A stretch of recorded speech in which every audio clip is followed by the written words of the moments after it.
Hello everybody, I'm Paul Beckwith, and in this video I'm going to talk about a new paper which just came out. It's called the 2024 State of the Climate Report, Perilous Times on Planet Earth. So this is a very timely report because tonight's the night that Hurricane Milton is on final approach to Florida. So it's bearing down on Florida. So I'll show you where it is at the moment and then get right into this report. I mean, when you see a paper and it says perilous times on planet Earth, you know things are getting serious because, you know, by nature, most scientists are fairly conservative. You know, they don't, they're not activists. They're just doing their research and reporting it, trying to report objectively, but it's very hard because we're all living on this planet, and you know, it's very hard to not be affected by what's going on. So this is a paper, but before I get into this, here's this is Earth Nullschool. This is updated, so it's the latest, and you can see how close Hurricane Milton is getting to Florida. So let's just zoom in to a much larger scale. Okay, and so you can see the you know, Fort Meyers region, the Tampa region. You know, the right quadrant here is getting most of the storm surge because you've got the forward motion of the storm, and the winds are in that direction of the forward motion, so they add together. So you get the strongest winds and the highest storm surge in this region, and over in this region, the forward speed is this way, and the wind speed from the rotation is this way. They subtract, so this side gets more of a break. This is a quadrant where all of the you know, most where the winds are the highest, and you get the catastrophic damage. So it's a bit ahead of schedule. It's about, I'm filming this right now, it's about 7:26 Eastern Standard Time. So this thing is going to come ashore very, very soon. It's a bit ahead of schedule. It was moving a bit faster. And, you know, we'll see what happens. You know, we'll see what's left of this region of Florida. It's going to cross right up here. We'll see how much damage there is. And, you know, when daylight comes tomorrow, we'll see what's going on. I hope very few people are in this region now, I would hope, if they've heeded the evacuation orders. Okay, so this paper is very timely. So let's have a look at some, I mean, look at the language in this paper. This is open source, so just Google this title. I'll provide the links in the video description. It's in the journal Bioscience. Like I say, it just came out yesterday. It came out October 8th, 2024. And there's a lot of really famous climate scientists, authors on here. There's Rockstrom, there's Michael Mann, Tim Lenton on tipping points, Stefan Ramsdorf and Rockstrom are with the Potsdam Institute. Okay, so we're on the brink of an irreversible climate disaster. This is a global emergency beyond any doubt. Much of the very fabric of life on Earth is imperiled. We are stepping into a critical and unpredictable new phase of the climate crisis. For many years, scientists, including a group of more than 15,000, have sounded the alarm about the impending dangers of climate change driven by increasing greenhouse gas emissions and ecosystem change. For half a century, global warming has been correctly predicted even before it was observed, and not only by independent academic scientists, but also by fossil fuel companies. Despite these warnings, we're still moving in the wrong direction. Fossil fuel emissions have increased to an all-time high, and there's lots of other examples given as to where we're at. So we're witnessing the grim reality of the forecast as climate impacts escalate. I don't need to tell you about climate impacts escalating. I mean, look, we've just had less than a couple weeks ago, we just had Hurricane Helene with, what, 225 billion dollars worth of damages. Now we have Hurricane Milton hitting Florida just tonight. We brought our planet into climate conditions never witnessed by us or our prehistoric relatives within our genus Homo. Okay, so we're in the soup basically. So they look at planetary vital signs in this paper. Okay, so let's have a look at the figures because that tells it all. Okay, so this is basically from the beginning of the year to the end of the year. For each different year is represented by a line. The darker the lines are the decade 1990 to 2000. And then as the shades go lighter, it's subsequent decades. 2023 is blue, and 2024 up to now is red. Okay, so this is a world ocean sea surface temperature anomaly. Okay, it's relative to this climatological mean, the most recent one. It's actually 1991 to 2024. Normally it's 30 year. This is a couple years extra. Normally it's 30 years. This is between 60 degrees south latitude and 60 degrees north, and you can see the world ocean sea surface temperatures. Last year, way above the envelope here. This year, also above the envelope. When the sea surface temperature is really warm, then it will fuel more intense hurricanes. It will fuel superstorms like Superstorm Helene and Superstorm Mitch that we're seeing right now. This is North Atlantic Ocean sea surface temperature. And again, you can see, the darker lines in 1990 is in the first decade, 1990 to 2000, and then the lighter, the middle shading is from 2000 to 2010, and then the light shading is 2010 to 2020s, and then the last couple of years, way outside the norm. The system's broken, and we've accelerated the warming on this planet. Global sea ice extent, 1990 to 2000 was more in this range, and then 2010 to 2020 in the lighter range. And here's where we are. This is in 2023, and this year so far, a lot of that is due to the collapse of the Antarctic sea ice extent. Since 2016, Antarctica's sea ice is behaving differently, and we've had record low years. It's dropped off a cliff, and as a result, the buttressing holding the on land glacial ice sheets has been reduced, so we're getting more calving into the ocean, more breakage of fast ice, which is stuck on the coastlines, into the ocean. This is the world surface air temperature, and you can see for 2023 and 2024. So if you take the average of 2023, the first half of the year was under 1.5, second half above.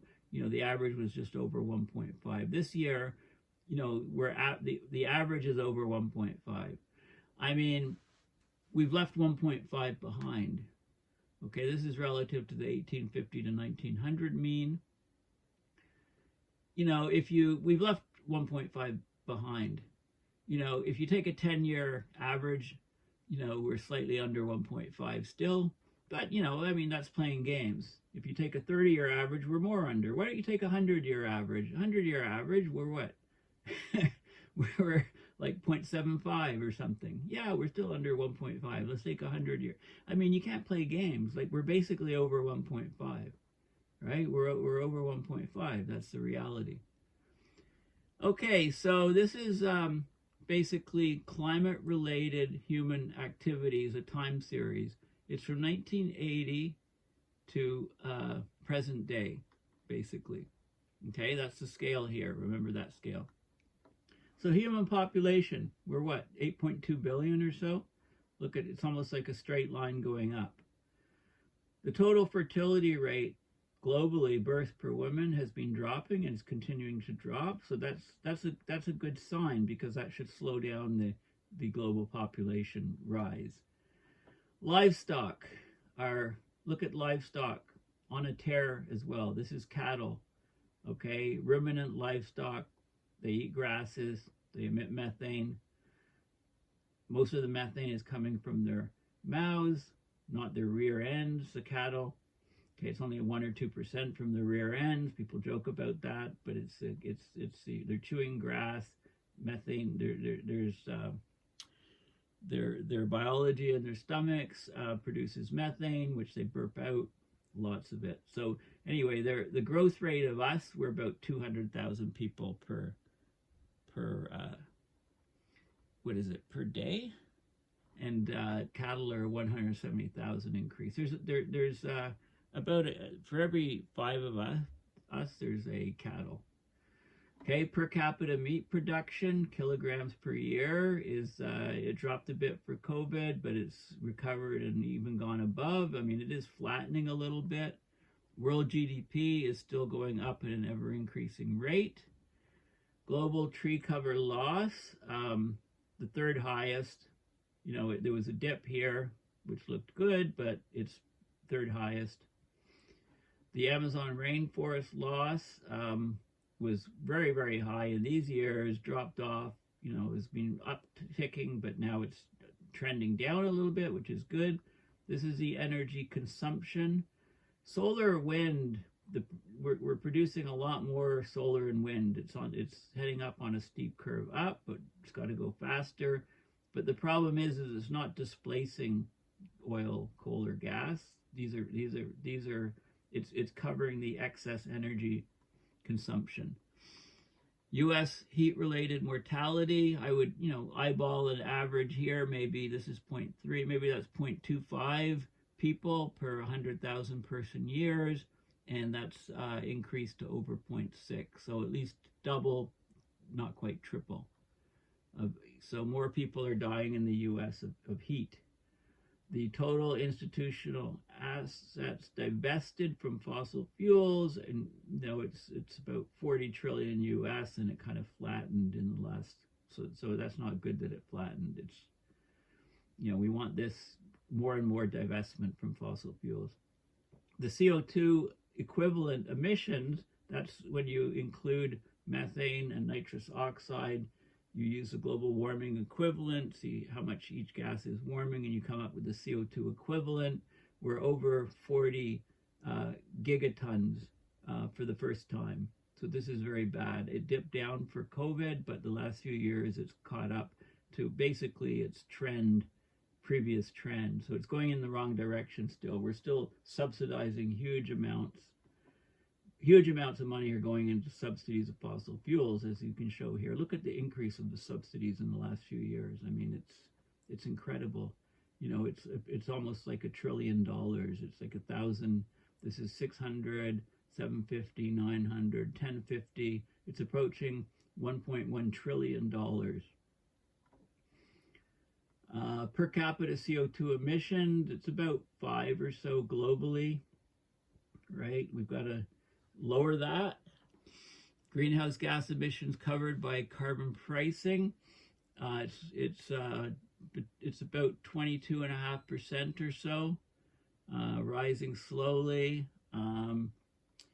You know, in Canada, it's really frustrating to see the head of the Conservative Party, Pierre Poilievre, his slogan and for calling an election is axe attacks. What is simpleton ignoramus? Sorry, I mean, what is their climate plan going to be? Carbon price, dollars per ton CO2 emissions. It peaked in the 30s, but it's about 22.5 or so. It's heading the wrong direction. Fossil fuel subsidies, like I said, is on a tear. Yet look at all these governments. This includes, I guess, municipal and provincial, state governments, etc., that have declared a climate emergency.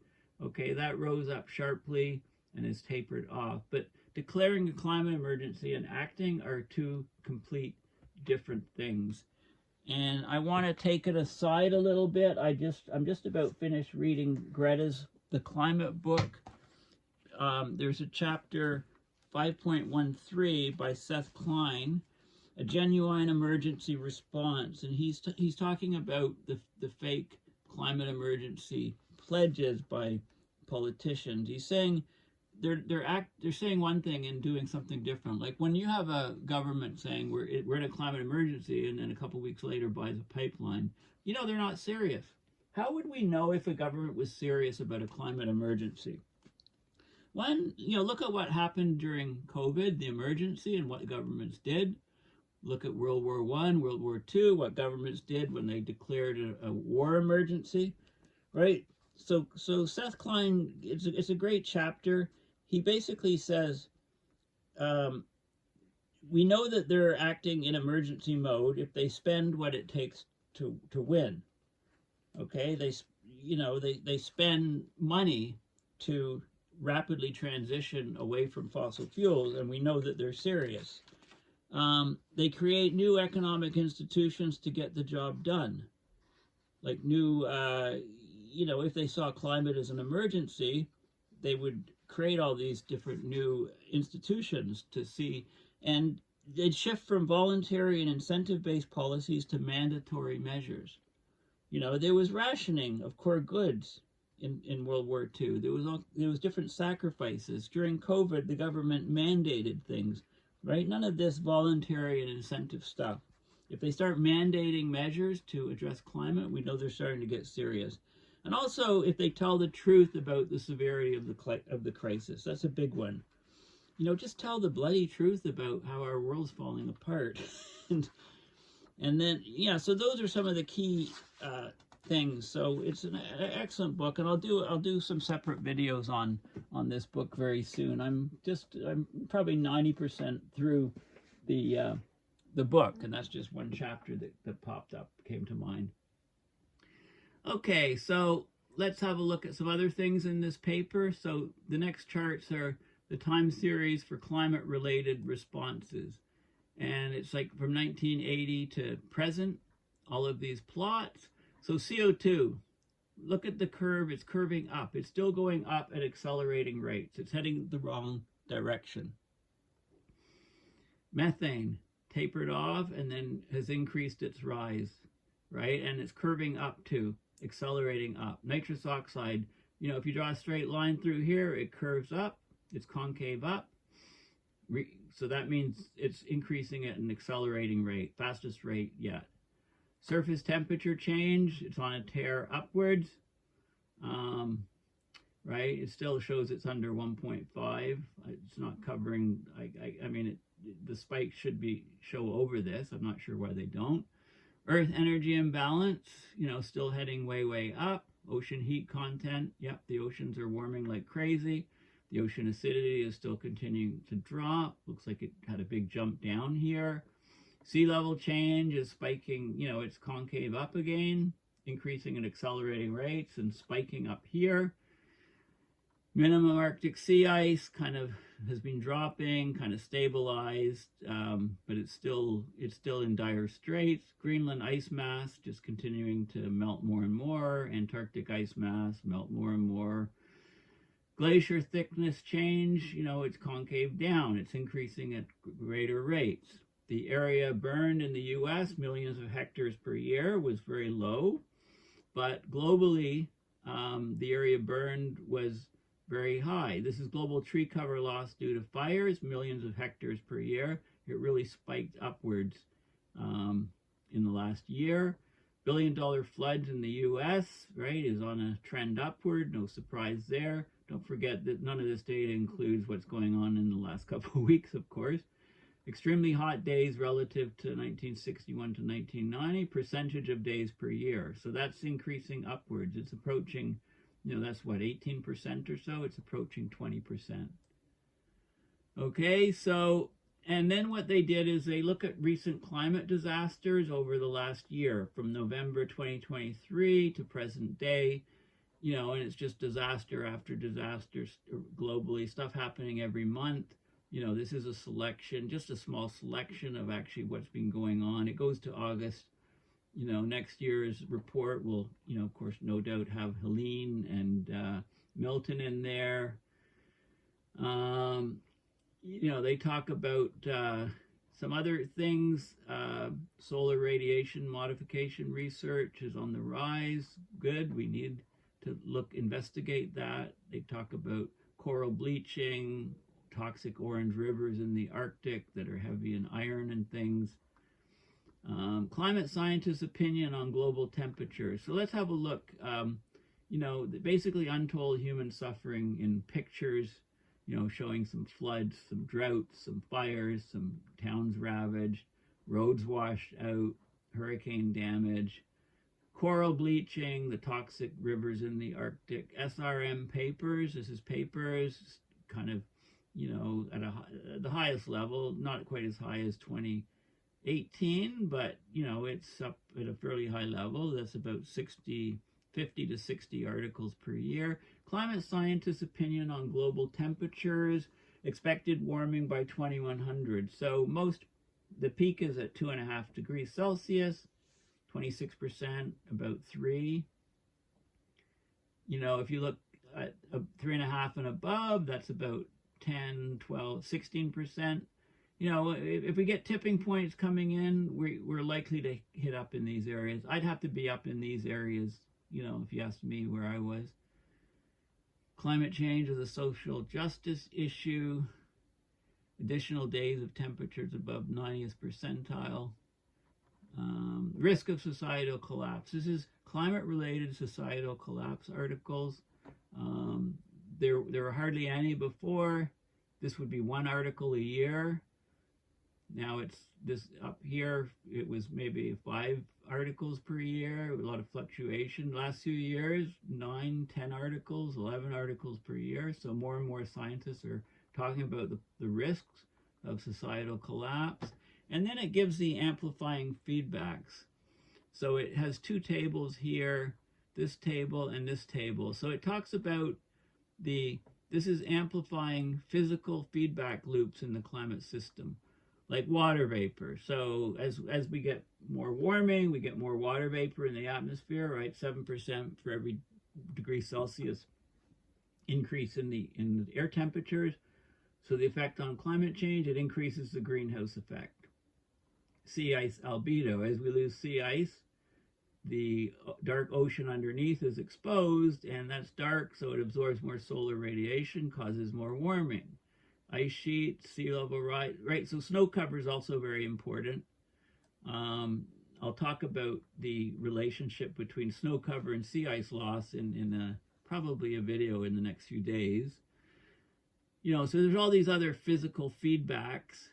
You know, methane hydrates released, rain in Antarctica.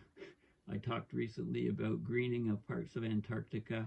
And then there's the amplifying biological feedback loops, like peatlands, drying, releasing carbon, burning, wetlands, fewer carbon sinks, carbon released, right? And there's all of these biological feedback effects.